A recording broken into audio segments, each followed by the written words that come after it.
I need my coat again. I thought about you today. I was like, right, it's one of those days where people need to go out to the I was usually I wore it on Friday. I am well. You know, I keep looking at the weather. It's like snow. Yeah, it's not. Yesterday it said it was going to snow.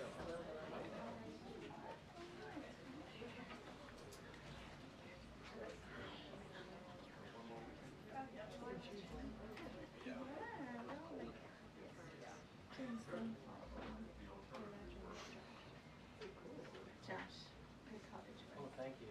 I got your memo. And I was like, might as well. You're sitting in the car.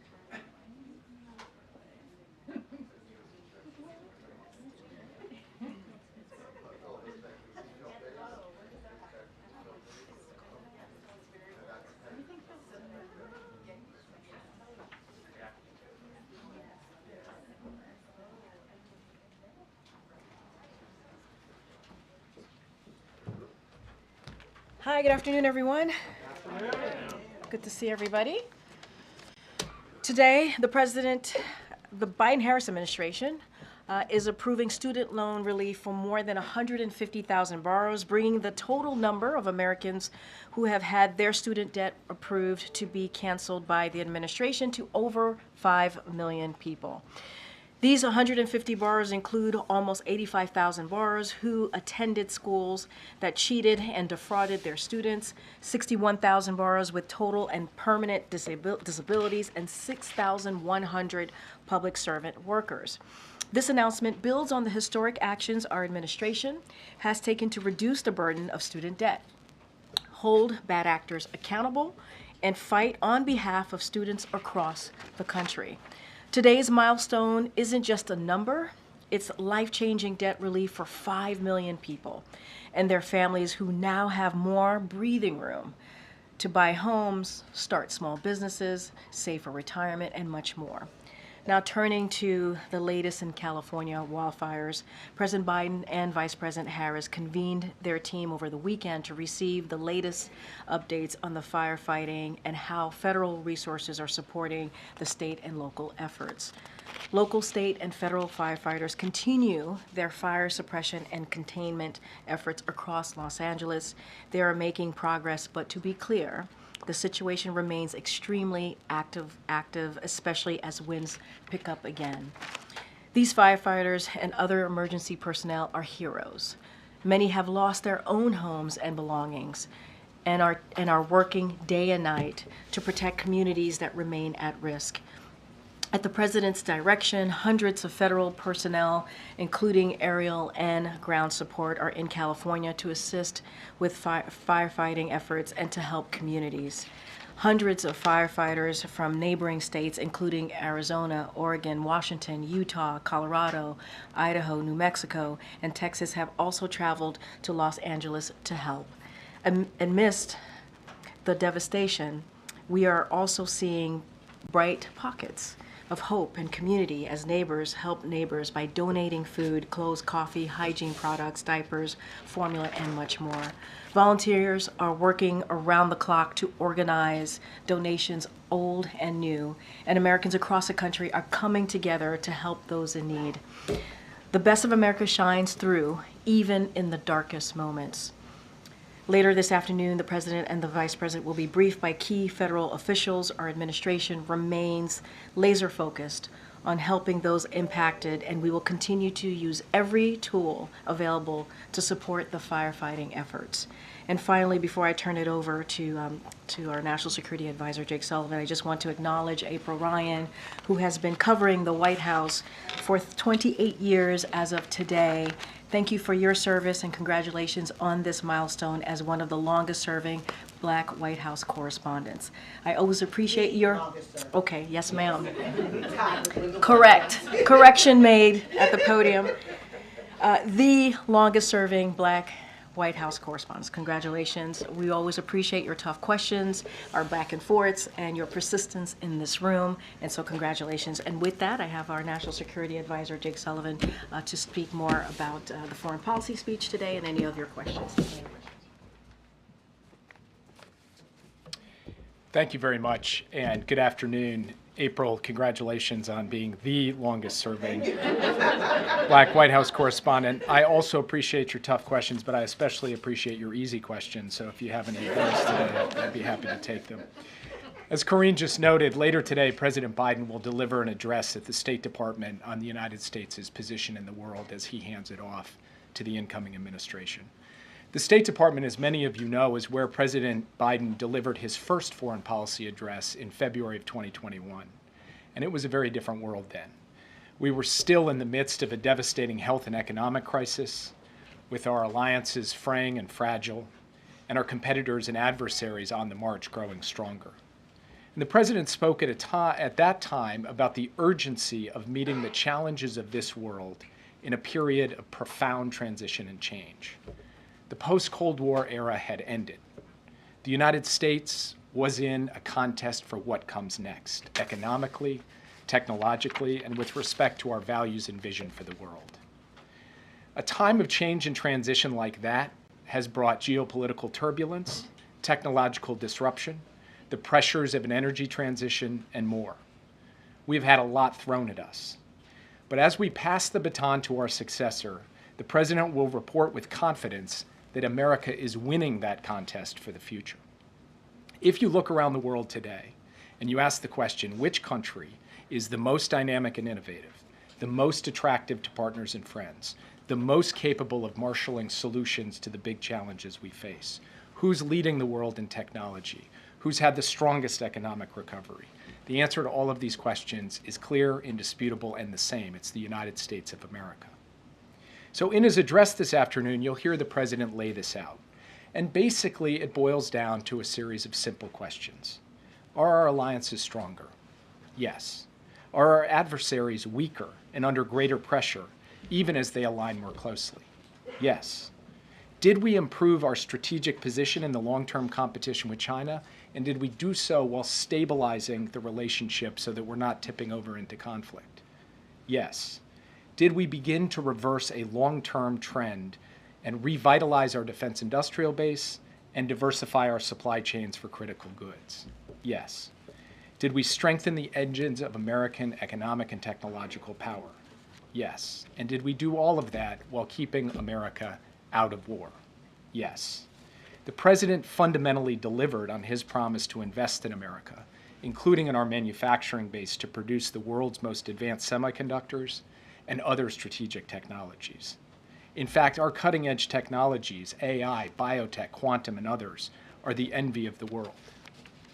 When the President took office, many of you were writing that China's economy was on track to surpass America's economy by the end of the decade or shortly thereafter.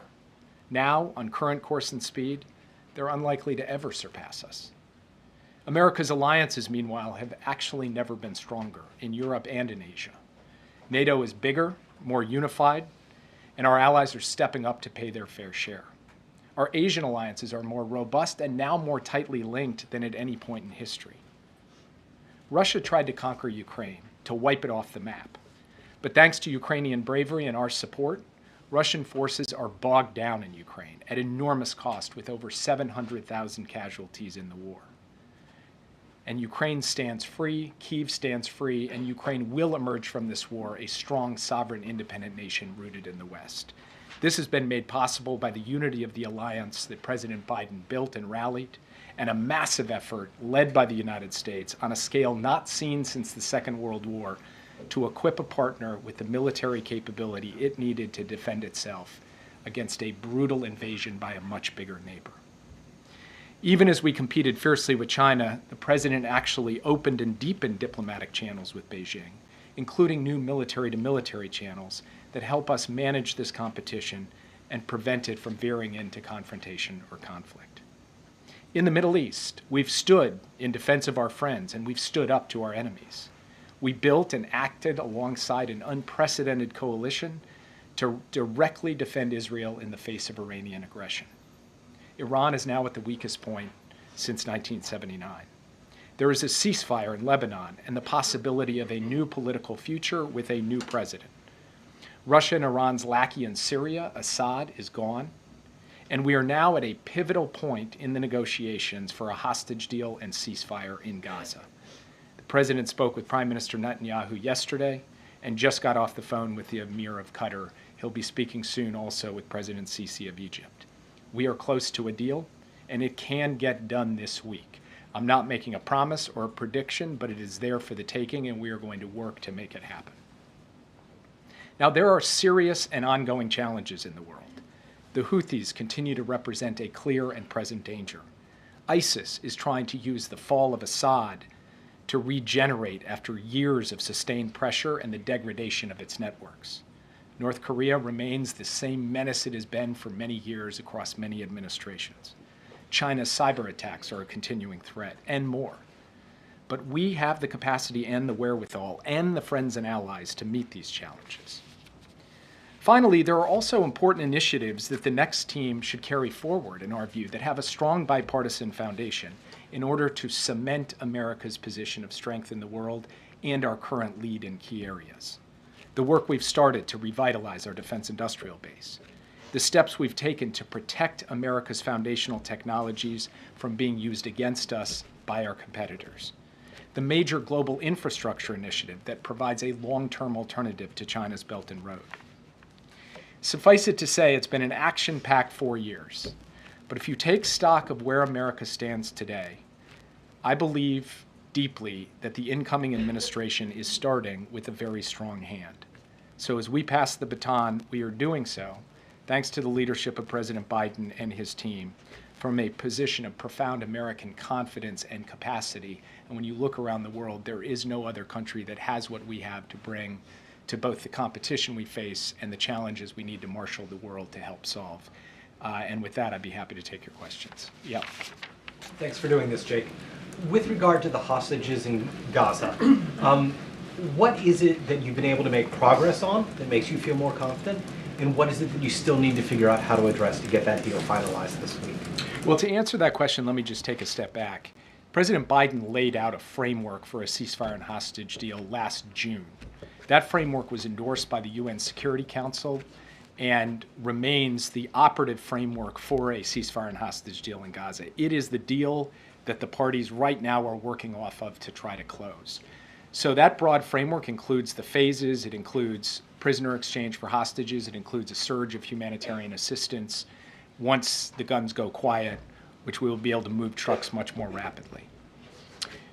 Since June, we've had multiple efforts to close the deal. We've come close and haven't been able to get across the line. There have been some details, particularly around the formulas with respect to prisoner releases, formulas around the exact disposition of Israeli forces, and other things along those lines.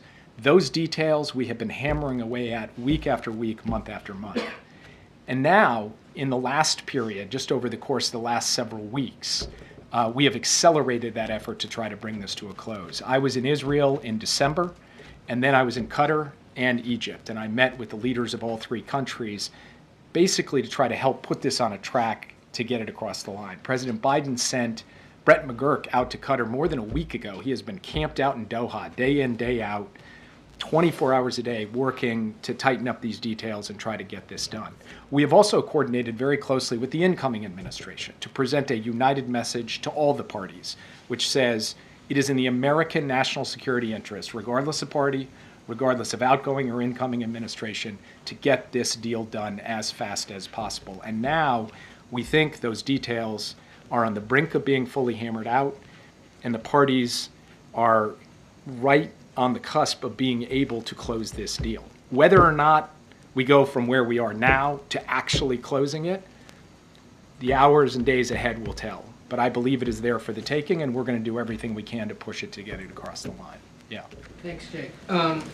Historians one day will write the history of the Biden foreign policy and probably end up summarizing it in 2 to 3 sentences. How would you write those 2 to 3 sentences? I would say that we made our alliances stronger, we made our enemies weaker, We made America's sources of strength stronger, and we did all of that while keeping America out of war. And I didn't Yes. hear you mention Afghanistan in your opening at all. How is that going to be addressed in the speech? How would he explain or defend it at this He point? will address Afghanistan in the speech, and it was in a sense referenced because I said we kept America out of war. In fact, President Biden ended America's longest war after 20 years.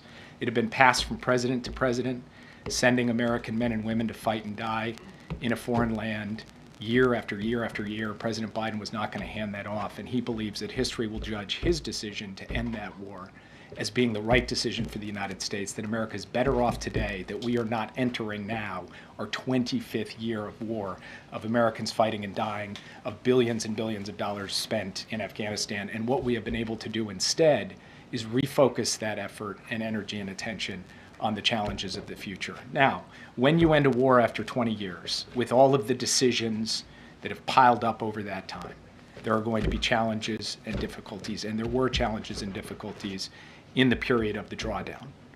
But people predicted once we left Afghanistan, it would harm our alliances. Our alliances are at historic highs. They predicted that we would have a safe haven in Afghanistan for plotting terrorist attacks against the American homeland. Terrorism remains a very real concern, but President Biden pointed out before he pulled out that it's a more diffuse and metastasized threat, including the kind of homegrown violent extremism that we saw on display in New Orleans in January. In fact, over the course of these 4 years, we have seen President Biden, that was the first terrorist attack that has happened on American soil. It was not connected to Afghanistan as far as we know. It was connected to inspiration from ISIS. And so President Biden believes that the decision he took has left America in a profoundly stronger position, and he will explain in his speech today why he thinks that's the case. Yeah. Can you talk at all about this unified U.S. approach between your administration and the incoming?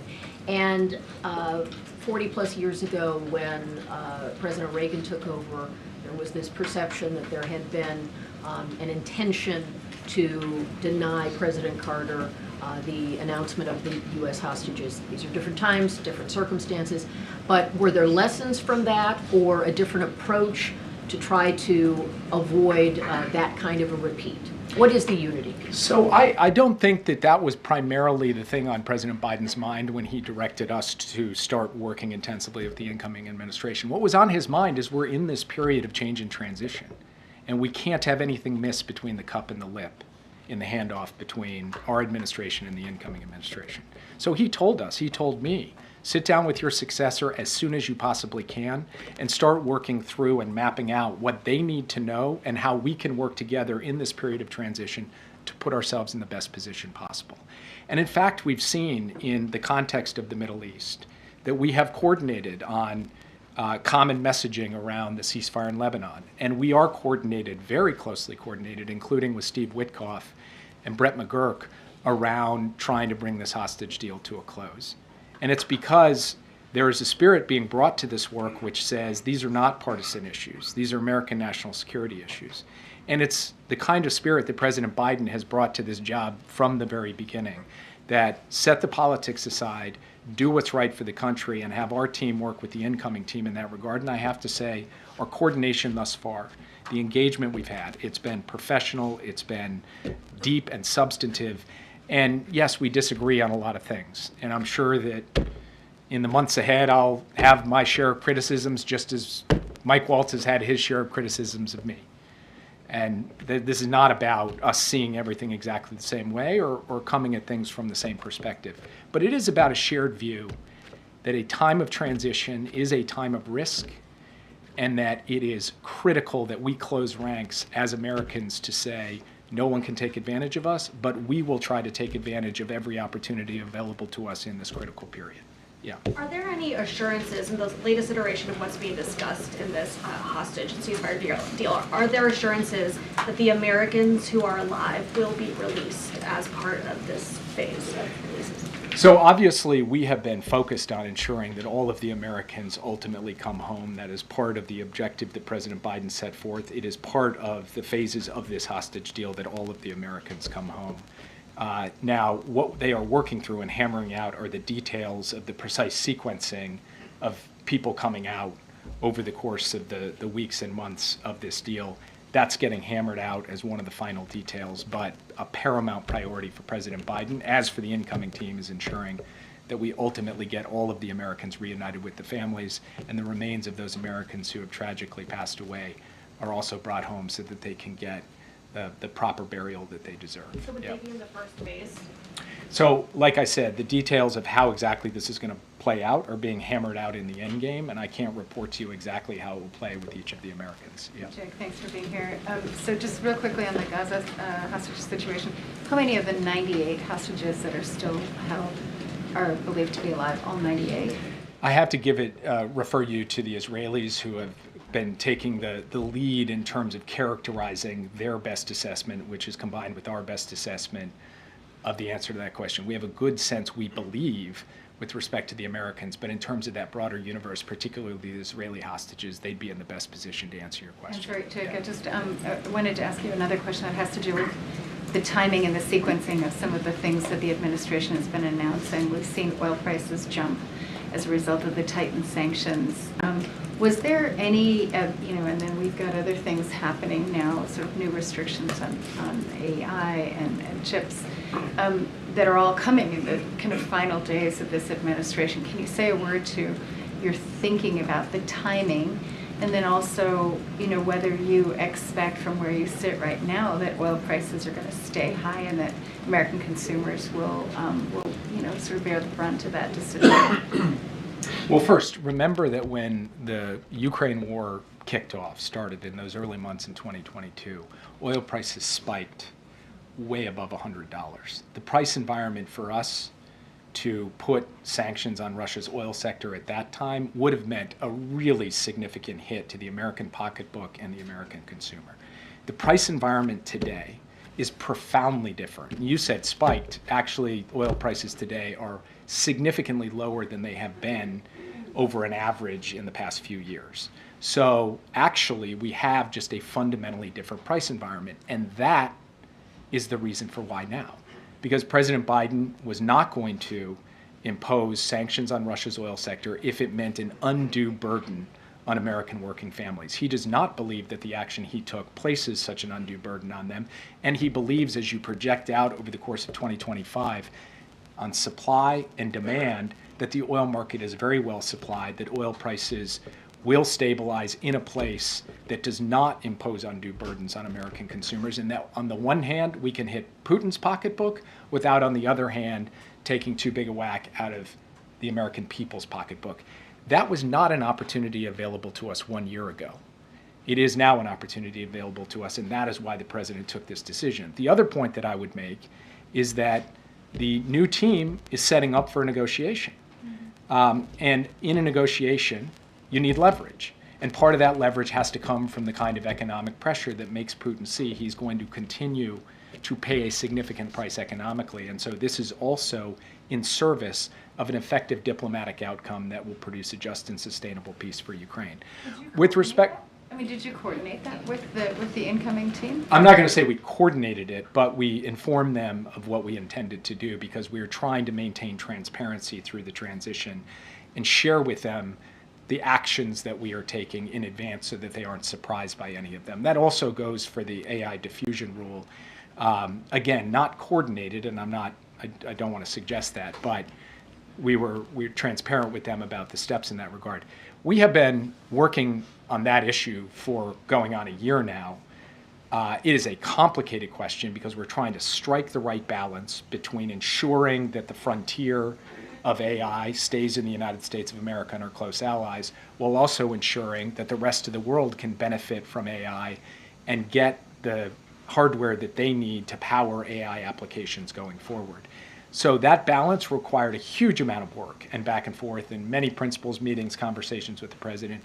It ultimately came together towards the end, but we've been telegraphing for some time that this rule was coming, and the key for us was making sure that we had it in place. But we also set up a 120-day comment period so that we're not putting the next administration in a position where they immediately have to start moving out. They can take comments and they can make judgments at that point about what the best way forward is. We think this is in a bipartisan spirit the way to best preserve and protect America's lead when it comes to artificial intelligence. Yeah. Thanks. Jake, I have two questions. First, can I go back to something Josh asked at the outset, which is why you all believe that this ceasefire deal is sort of near its ending point, near the finish line. Can you offer some additional specificity about what has changed? Because I feel that we have heard you all express a level of optimism many times at various points over these last several months. I'd have to go back and check the record about my level of optimism, at least in recent months, because in fairness to your question, there has been a little bit of a Lucy in the football quality where we thought we got really close and then it just didn't happen. But I haven't stood at this podium and said anything particularly optimistic about a hostage deal in quite some time, and that's because we haven't been in the position that I think we are in today. Why is that? It's because the gaps have fundamentally narrowed on the key issues. The formulas over prisoner exchanges, the formulas over the details of how Israel's forces will be postured in their pullback in the Gaza Strip, the details over how to conduct the humanitarian surge in the wake of the guns going silent. These things now, on paper, the gaps between the two sides are slowly getting removed one by one, and issues are closing. I think there's a couple of reasons for why this is happening. The biggest one of which is that Israel has achieved its substantial military objectives in Gaza, and Hamas has suffered catastrophic losses, military losses over the course of the conflict. And when you put those two factors together, we believe that the time is ripe to get a deal and to have it close. And our hope is that it will happen here in the near term. Now, I cannot predict you it will. I cannot promise you it will. And, if in 5 days it hasn't happened, I will be the person who is probably least shocked by that. But I think there's a good chance we can close this. And I think because of that good chance, we have to use every ounce of our diplomatic effort to try to get it across the finish line, because that would be good for everyone. And it's also profoundly in the national interest of this country. Yeah. Thanks, Jake. How do you view Donald Trump's re-election in the context of President Biden's foreign policy legacy? And how, in your view, is it not a rejection by voters of the Biden administration's both worldview and its robust engagement with multilateral institutions, which by your own admission has been a cornerstone of President Biden's presidency? Look, I'll leave it to others to judge the reasons for why the election went the way it did. I'm not in a good position to be a political pundit up here, but I do not believe that the evidence bears out that foreign policy or questions of multilateralism were the central driving issue in the outcome of the election.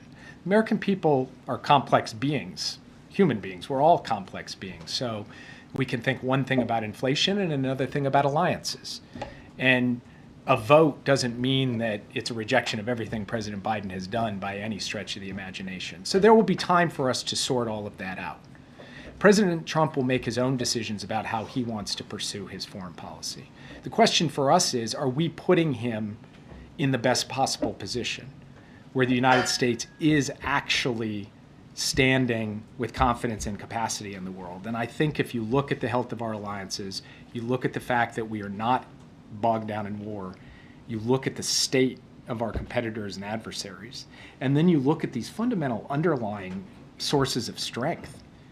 I mean, whether it's in manufacturing or it's in technology or the reversal of the slide in our defense industrial base, these are the things we can give to the incoming team. What they do with that is fundamentally up to them, and then the American people will judge whether they like that or don't like that. We are just going to do the best we can. And then I think when history judges the baton as we pass it off, the hand as we pass it off, I think it will judge that we are leaving things to Trump in terms of America's core strengths better than we found them. Yeah. Jake, as you wrap up your time as National Security Advisor, what do you consider to be the greatest geopolitical threat facing the United States right now? So, look, I think one way of answering that question is to point to the potential for China's aggression in the coming years to point to Russia's continuing challenge. But I'm going to answer the question in a little bit of a different way, which is I genuinely believe the most consequential thing happening in the world right now is this scale, pace, and breathtaking speed with which AI is going to transform the global landscape. And it's either going to work for us or it's going to work against us. And in order for it to work for us, we have to stay ahead and we have to shape the rules of the road. Biden administration put forward the first international set of standards on artificial intelligence codified by the UN General Assembly. There's more work to be done on that front. The Biden administration has made the investments to ensure we have the lead in AI right now. But if it's China, not the United States, determining the future of AI on the planet, I think the stakes of that are just profound. And so I hope that the new administration, because this shouldn't be a partisan issue at all, sees that challenge and that opportunity and seizes it so that it's America making technology work for us rather than adversaries make technology work against us. Yeah. When President Biden spoke at the State Department 4 years ago, he said that American leadership must meet this new moment of advancing authoritarianism, including the growing ambitions of China to rival the United States and the determination of Russia to damage and disrupt our democracy. Now, 4 years later, President Biden will be leaving office and handing the reins to a man who he has repeatedly characterized as an authoritarian, as a threat to American democracy. How can you say that by President Biden's metric, his administration has met those goals if he's handing the reins off to someone who he's described in those terms? Well, first of all, American democracy includes elections, and there was an election in 2024. President-elect Trump won that election. Unlike in past circumstances, the outgoing administration is not challenging the democratic legitimacy of that victory. President-elect Trump won the election. So that's point one. Point two, you mentioned China and Russia. You know, I'm obviously biased, but I just think an objective read on the situation from when we come into today about the position of the United States in the long-term competition with China. If you look at 2021 and you look at 2025, we are much better positioned than we were 4 years ago. And we are supporting our friends and allies in the same way in both the Indo-Pacific and Europe as well as elsewhere. And when you look at what we have rallied to push back against Russia's desire to remove a major country from the map in Europe, we have said we are going to stand up to Russian aggression in a serious way. Now, what comes in the period ahead with respect to America's democratic institutions, the choices of the incoming team, we will have to see. I can't judge that in advance. All I can say again is what we are giving that team and what there is to be able to work with, and that's what the president will reflect on today. One follow-up, AP reported recently that the incoming team under Representative Walz is asking career civil servants, detailees, who they voted for in the last election. Is that an appropriate question that civil servants should be asked? I have not heard that directly from Mike Waltz or from anyone on the incoming team, so I'm not going to answer what seems to be speculation in the media. What I will tell you is this, and I mean this from the bottom of my heart. The National Security Council staff is made up of career professionals by and large. There's a small number of political appointees who will leave when this administration leaves. But the overwhelming majority of the NSC staff are career professionals from the Defense Department, the intelligence community, the State Department, the Energy Department, the Department of Homeland Security, across the board. These are patriots. They are people dedicated to the national interests of this country, and they have served without fear or favor for both Democratic and Republican administrations. And many of them have raised their hands to say, I'm ready to stay and keep serving. From my perspective, when we inherited the team from the Trump administration, I said, I want those patriots. I want those people working for us, regardless of their political affiliation. The incoming administration will have to make its own decisions. Yeah. Jake, going back to AI and a couple other questions, as you're saying that it's a huge national security issue, is there a concern about how it does not, AI is, on the national security front, is not accurately depicting or scanning people of color? Because we are understanding civil rights groups are very upset about that, how it's misidentifying. Is that a concern with national security as well? Yes, it is, of course. It's if you think about the series of concerns that are raised by the advent of artificial intelligence, they range across economic, military, and social risks. One of those is bias. And there have been a lot of studies to show that bias is a genuine challenge when it comes to artificial intelligence and the ways in which that could undermine social cohesion in the United States and globally has national security and terrorism has national security implications and is something that we have to contend with. It is part of the president's executive order on artificial intelligence alongside a number of these other risks. And also two other questions. One on hate. On the national security front, where do you see hate going in the next couple of months, next couple of years, as we're seeing a change in administrations and a change in attitude? I think hate-fueled violent extremism of multiple stripes is something that when we came into office, we saw as a real challenge. And as we leave office, we've built a lot of tools to try to prevent and disrupt this kind of violence. And going forward, it remains an ongoing threat. And it takes many different forms. But I think it's incumbent upon every leader to try to work on a bipartisan basis, on an American basis, to address the root causes of this hate, to try to speak to how we turn our discourse in directions that reduce the oxygen that is given to it. And that's something that when I leave government, I will personally try to contribute to lowering the temperature and to increasing the degree to which people feel that they have a place and do not need to turn to this kind of violence to express themselves. And lastly, sub-Saharan Africa has a large piece of national security connected to it. During the first term of then President Donald Trump, Africa was not on the page. Do you believe that Africa needs to be on the forefront for, when it comes to national security, for the incoming administration? Absolutely, yes. And I will say that in my conversations with my successor, one of the things that he's asked a lot of questions about are the investments in infrastructure, physical, digital, energy infrastructure in Africa, the high standard investments we've tried to stimulate and that have gotten bipartisan support from the Congress. He's asked a lot of questions about how to carry that forward.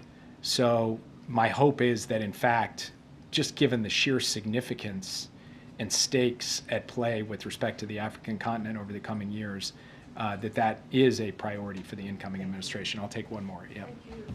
Our office in Jerusalem is reporting that the hostage deal is imminent, and actually President Trump might go and get the American hostages on his plane. Do you believe that the threat by him of turning the Middle East into an open hell has pushed both Hamas and the Israeli government to deliver this? And second, what's your reaction to the election of Lebanon's new prime minister, who's anti-Hezbollah, but also he's a judge on the ICJ that opened a case against Israel for crimes against humanity and war crimes? So on the second question, President Biden had a good conversation with the new Lebanese president, President Aoun.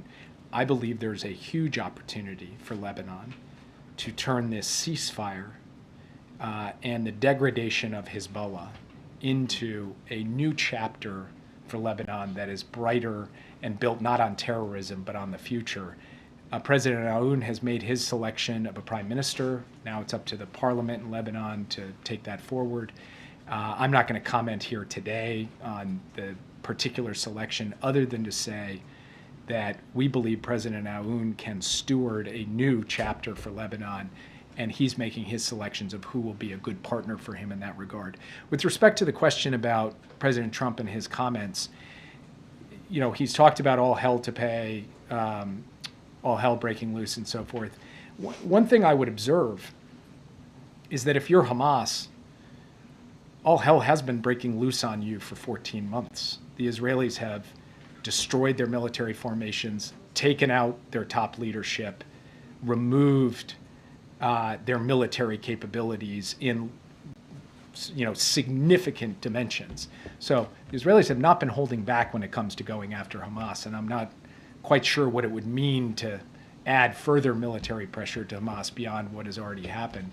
But I do believe that the consequence of all of that degradation is that we are finally at the point, both from Israel's perspective and Hamas's perspective, where a deal could come together. And then deadlines matter.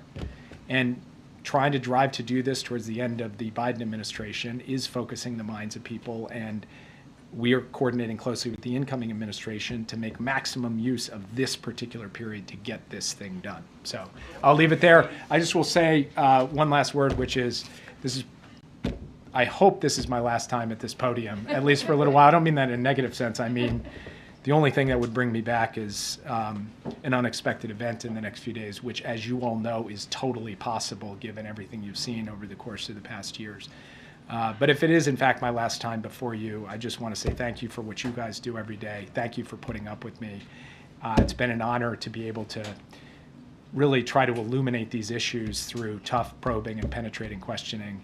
And can't say I've always enjoyed every moment up here, but I certainly have been privileged to be able to do it. So thank you guys for Thank you.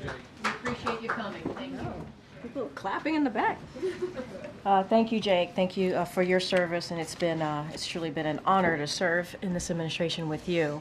I wanted to give Jake as much time as possible. We do not have a lot of time because, as you know, the president is going to be heading out to the State Department to give his final speech on the foreign policy. So trying to figure out what's the best thing to do here. I can take a couple questions, but we are going to have to end in about, yeah, okay. I apologize for that. Okay, Josh, good to see you. Good to see you. Hopefully it's not my last time to see you at the podium. We can do a separate briefing later. Okay. Don't put anything out there, please. Some Republicans are saying that wildfire aid should be tied to increasing the debt ceiling.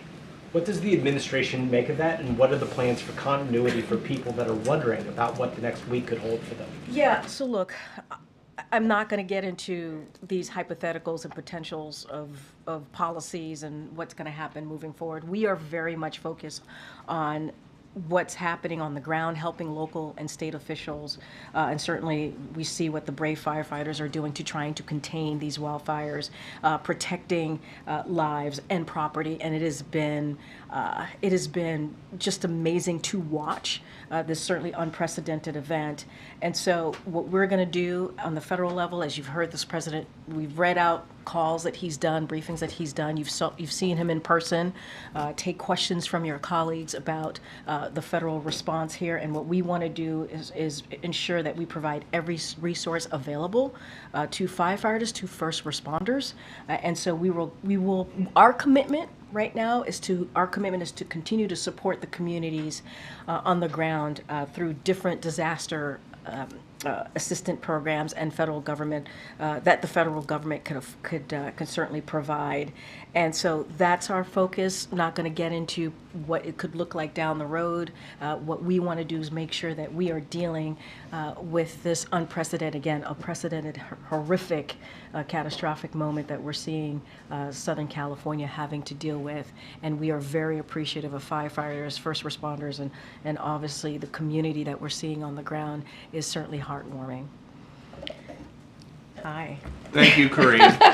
If I don't see you again. In the briefing. Thank you for always. You could have stopped taking the hard questions years ago, and you didn't. So we appreciate that. Over 2 years, my friend. This is let's say one last dance, right? I don't know how I'm going to fill my dance card now. How will I fill that void without you? You tell me. You tell me. So start some rumors in here, I guess. He's getting red too. Look at him. So a week from now, it's all over. Yes. Between next Monday and 2028. 2028? Who's the leader of the Democratic Party? Oh my goodness! Wow. That is, honestly, for people much smarter than I to make that assessment, that decision.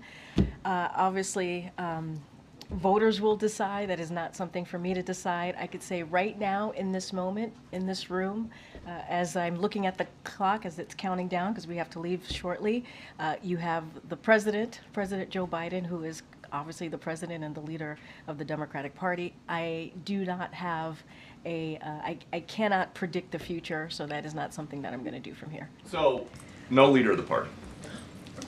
That's not what I said.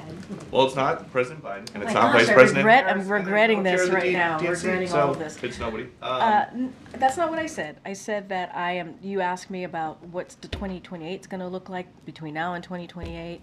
I can't, or post obviously this president's tenure. That's not for me to decide. That's not for me to speak to. I could only speak about the here and now, and that's why I appreciate this job and what I'm doing right now. And President Biden says that he's not going to be out of sight, out of mind. But isn't that what voters basically said that they wanted? Is him gone? So, look, this is a president that has served more than 50 years, who has given all of himself, if you will, right, as a public servant, whether as a senator, as a local elected official, as vice president, and now as president. I think anybody who has served that long and does it from their heart and soul because they believe this country deserves so much more, they believe that the American people deserve more, and has worked day in and day out, and certainly as president in the last 4 years, I think deserves some respect. I think he deserves some respect. And so I'll leave it there. Go ahead, Claire. One quick one on the fires. Obviously, 24 people so far we know of who've died in the fires. Has the president reached out or been in touch with any of their families directly? So look, our hearts obviously go out to the families who have lost a loved one in these devastating fires, and certainly the victims and the community out there. It is again horrific. And as you know, and you all have been reporting this, local officials obviously confirmed additional deaths over the weekend. And so the president, I don't have any calls to read out, as the president has made to two families. Right now, the president's commitment, and you're going to hear him in a couple of hours when he returns from the State Department, where he does a wildfire briefing with his team. What we're trying to do is use every resource available so that we can help we can help respond and certainly save lives. And I'm going to let certainly Los Angeles County speak to the numbers and how any information that they may have. I don't have anything right now to share on any conversations that the president may have done as it relates to families and victims. But it is devastating, and we're doing everything that we can to offer up resources on the ground. As you know, we've been talking about this. I know. One more. Go ahead. Thank you, Karine. There are reports that the Biden administration this week was set to announce Medicare price negotiations. And Bloomberg is now reporting that Eli Lilly has asked the U.S. government to pause its forward march with drug price negotiations. I was just wondering if you can provide any update to if those rollouts could be coming this week, and kind of give an update to what's going on. I don't have any update to share at this time. Certainly not going to get ahead of any potential announcement that we may have. As you know, the Inflation Reduction Act was incredibly important in lowering costs for Americans as we think about, if you think about obviously climate change, it was and what we're seeing with the wildfires, it certainly is the most proactive piece of legislation that we were able to get passed to deal with climate change. But as you asked me about this particular question, look, we were able to beat Medicare. That is something that this president was able to do. Now you see Medicare is able to make negotiations. I think you remember about a year or so ago, Eli Lilly was able to bring down their cost on insulin. A lot of that was because of what this president did on capping insulin for seniors, which makes a big deal, is a life-changing effort for seniors. And so, look. Not going to get ahead of any potential announcement, don't have anything to share, but lowering costs on medical prescription drugs, making sure that we make things more affordable for Americans. That is something that the president has put at the center when he talks about his economic policy and certainly moving forward. I don't have anything beyond that. Guys, I will see you. I'll be back. I'll be back. I'll be seeing you. There's been a lot of disinformation and misinformation about the response to the California fires. In the case of the hurricanes Helene and Milton, there was some finding that Chinese and other foreign countries were amplifying messages, or do you have any evidence of that? So I don't have any evidence to share with you on that piece, but what I will say about misinformation and disinformation, it is incredibly dangerous, as we all know, as we're trying to provide resources, as we're trying to, folks on the ground, local officials are trying to make sure that they're keeping people safe who are dealing with this wildfires. It gets in the way of that. It puts people's lives in danger. And so certainly we're going to continue to call that out, and it is something that needs to stop. As far as if any